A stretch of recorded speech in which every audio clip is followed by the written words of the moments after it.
일본과의 관계에 대해서 제가 좀 여쭙고 싶은데 네. 초계기 네. 이 문제 뭐 네. 봉합이 된 거 아니겠습니까? 네. 봉합이 됐는데 부승찬 대변인 시절 네.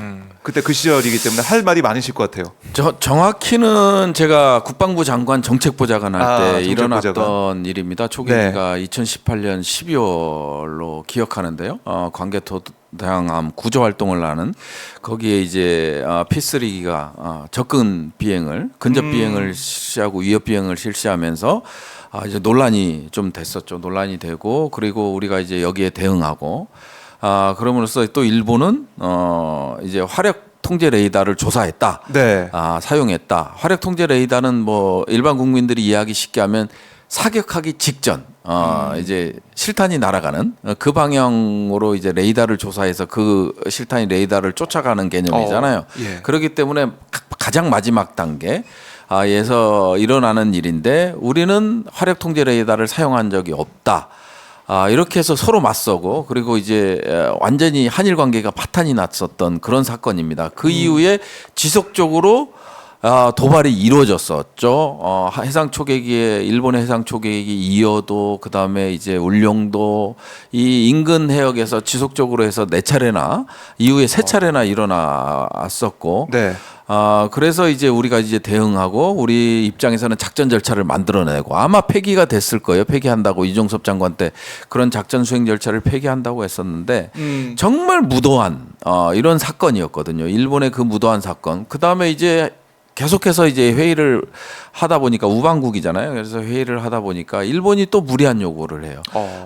이런 우리 무기 체계에 대한 모든 신호를 내놔라. 그럼 우린 당시에 시간대 신호를 주겠다. 네. 안 된다. 전체를 내놔라. 그 얘기는 뭐냐 하면 결국은 기술 정보, 신호 정보를 빼가겠다라는 거거든요. 이 무도한 요구를 했던 일본이 일본에 지금 우리가 이번에 제대로 샹그릴라 대화에서 신원식이 굴복을 하는 그렇게 보시면 될 것 같아요. 굴복을 했다. 예. 이렇게 보시는군요. 그러니까 이런 얘기도 있더라고요. 그 회담에서 뭐 이게 알려지지 않죠. 일본 언론을 통해서 보면은 우길기 이제 달고 온다. 자이함기 달고 온다. 이런 얘기를 했다가 합의는 안 됐다는 거 아니겠습니까? 우리가 반발해가지고 일본은 그냥 막 지르는 것 같아요. 다 해달라는 것 같아요. 벌써 우길기를 한번 달고 지난해 대한민국 올해. 우리 영해에 들어왔던 적이 있죠. 저는 경제 관련해서 뭐 일본과 협력해야 된다가 정말 100번 1000번 양보해서 그럴 수 있겠다고 생각을 할 수도 있겠어요.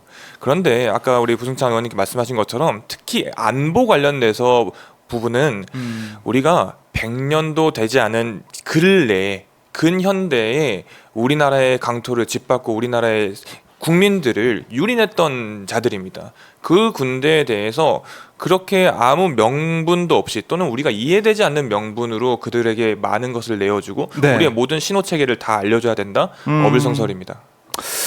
알겠습니다. 자, 참 이 문제도 안보 얘기를 하다 보니까 일본 얘기까지 하게 되는데요. 물컵에 우리가 이제 물잔에 반컵 채워줬는데 그 이후에 그냥 그 물 그냥 다 사라지고 일본은 뭐 아예 개의치도 않고 그러고 있는 것 같아요. 그러니까 이제 독도 영유권 분쟁화가 이제 국방부 이제 정신전력 교육 교재에도 이제 포함시키고 이런 것들이 일어나는 것들이 보면요.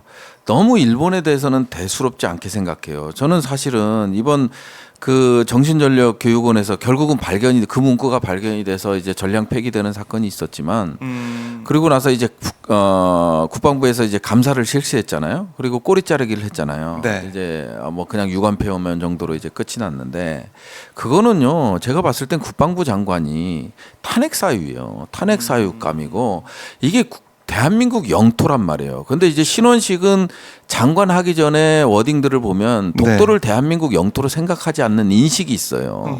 그러니까 그런 장관 머리에서 이런 것들이 나왔기 때문에 이건 국방부 장관이 탄핵감이죠. 네. 영토를 유린하는 그런 행동들. 국방의 존재 이유는 국민의 생명과 안전을 지키는 것도 있지만 대한민국 영토에 대한 수호의 책무가 있는 거잖아요. 그거를 하지 않는 그런 장관이잖아요. 그러면 앞으로 이런 일이 발생했을 땐 반드시 제가 이거 동의를 받아내든 안 되든 무조건 탄핵이다. 탄핵 발의한다. 탄핵으로 이런 말씀을 드리겠습니다. 예. 반복이 되면. 국방부 장관 이야기만 하셨는데요. 국방부 장관이 속해 있는 국무회의의 국무총리라든지 그리고 더 나아가서는 대통령까지도 네. 이 부분에 대해서 문제 의식 자체가 없는 겁니다. 네. 국방부 장관 개인의 어떻게 보면 일탈일 수도 있고 개인의 착오일 수도 있지만 그 부분을 잡기 위해서 그 위에서 또는 그들과 함께하는 분들이 인식이 올바르게 잡혀 있다면 그 부분에 대해서 정확하게 지적을 하고 국정 운영을 똑바로 할 수 있도록 하겠죠. 근데 거기에 대해서 전혀 브레이크가 없는 상태인 것 같습니다. 네, 알겠습니다. 저희가 지금 시간이 좀 다 됐기 때문에 오늘은 네. 좀 일찍 보내드려야 될 것 같은데요. 자, 두 분 말씀 들어보니까 22대 국회 초선의 투쟁 또 초선의 선명성 이게 좀 앞으로 기대가 된다 이런 생각을 해봅니다. 두 분 말씀 잘 들었고요. 또 다음 시간에 뵙겠습니다. 고맙습니다. 고맙습니다. 감사합니다.